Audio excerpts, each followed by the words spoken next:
जनपद में अपराध पर अंकुश लगाने के लिए अपर पुलिस अधीक्षक आशुतोष मिश्रा ने आम जन से जागरूक रहने की सलाह दी। यह बात उन्होंने प्रेस वार्ता के दौरान की। उन्होंने प्रेस वार्ता में चोरी की 2 वारदातों का खुलासा करते हुए पकड़े गए 2 अपराधियों द्वारा किए गए कृत्यों पर बात की। उन्होंने बताया कि ये डीजे चलाने वाले अपराधी पहले घरों में घुसते थे, उनसे व्यवहार बनाते थे, उसके बाद उन्हीं घरों में रेकी करके पूरी जांच पड़ताल करने के बाद चोरी की घटनाओं को अंजाम देते थे। पकड़े गए दोनों चोरों के पास से काफ़ी मात्रा में सोने चांदी के आभूषण, 2 बाइक और 2 असलहे बरामद हुए हैं। अपर पुलिस अधीक्षक ने लोगों से अपील करते हुए कहा कि लोग किसी भी प्रकार के मिस्त्री कारीगर को अपने घर में प्रवेश करने पर या किसी शादी पार्टी में अपने घर में प्रवेश में आए इस तरह के लोगों पर नज़र रखें और सावधानी बरतें। उन्होंने ऐसे लोगों से सावधान रहने की बात कही। उन्होंने कहा कि इनकी पहले जानकारी कर लें, उसके बाद ही इन्हें अपने घर में घुसने दें, क्योंकि इसी प्रकार ये घर में घुसकर रेकी करने के बाद इस तरह की वारदातों को अंजाम देते हैं। इस दौरान उन्होंने दोनों आरोपियों का आपराधिक इतिहास भी बताया।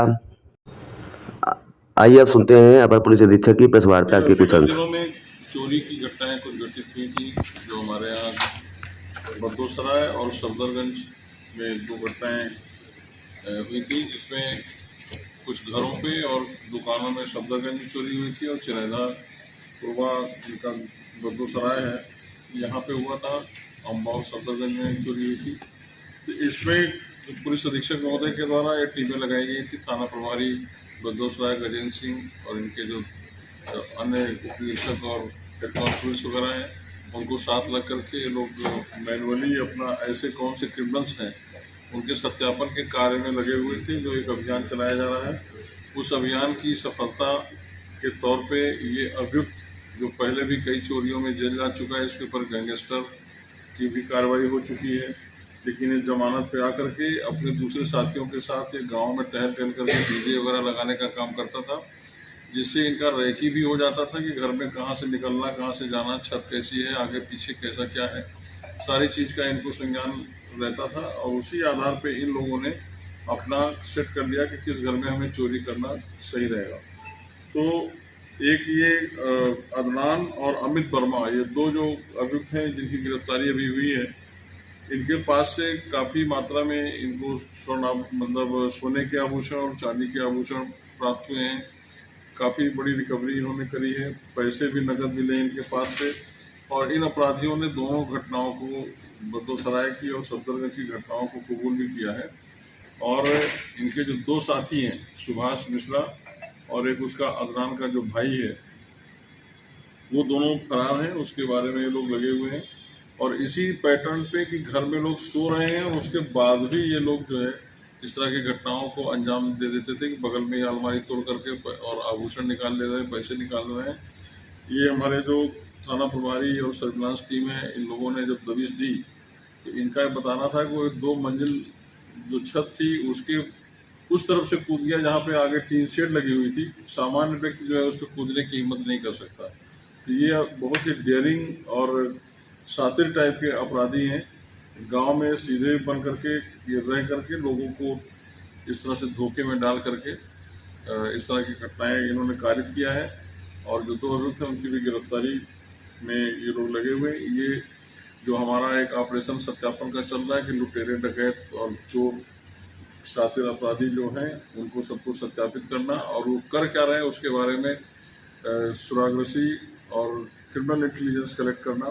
तो जिसमें ये SHO बद्दोसराय को सफलता मिली है और इन्होंने सही अभियुक्त पकड़ा है, और जिससे एक बहुत ही अच्छा जनता के बीच में विश्वास जाएगा कि सही अपराधी पकड़े गए, उनका माल बरामद हुआ। और इस गुड वर्क के लिए मैं इस पूरी टीम को बधाई देता हूँ। कुछ प्रिकॉशंस बताइए कैसे? आपने देखा कि ये जो अपराधी है, इसमें अमित मिश्रा है, ये डीजे लगाने का काम करता है, लाइटिंग का काम करता है। ये घरों में जा कर के लोगों का वहाँ पे रेकी कर लेता है इसी बहाने डीजे और लाइटिंग लगाने के नाते, और इससे अपने अन्य जो टीम के लोग हैं उनको ये सूचनाएं देता है। तो सबसे पहले तो जितने भी व्यवसायी हैं उनको सबको चाहिए कि जो भी कर्मचारी उनके यहाँ आता है जिसके बारे में वो नहीं जानते, तो पुलिस वेरिफिकेशन अवश्य कराना चाहिए। कि इस तरह के जो लोग कहीं पे जाएं वो पुलिस वेरिफिकेशन उनका हुआ है और वो सच्चरित्र व्यक्ति हैं, गुंडा लफंगा मवाली नहीं है। तो इसके लिए जनता को भी जागरूक होना चाहिए कि अगर उनको बुलाए तो एक बार देख ले कि हमारे इतना बड़ा प्रयोजन होने जा रहा है, बेटी की शादी है या बेटे की शादी है जिसमें तमाम लोग आएंगे, स्वर्ण आभूषण हमारे यहाँ परंपरा है, लोग पहन करके आते हैं या ले करके आते हैं या उनको दिया जाता है। तो ऐसे समय में अगर ये रैकी कर लेगा तो उसके 10 दिन बाद घर में लूट या चोरी कर ले रहा है।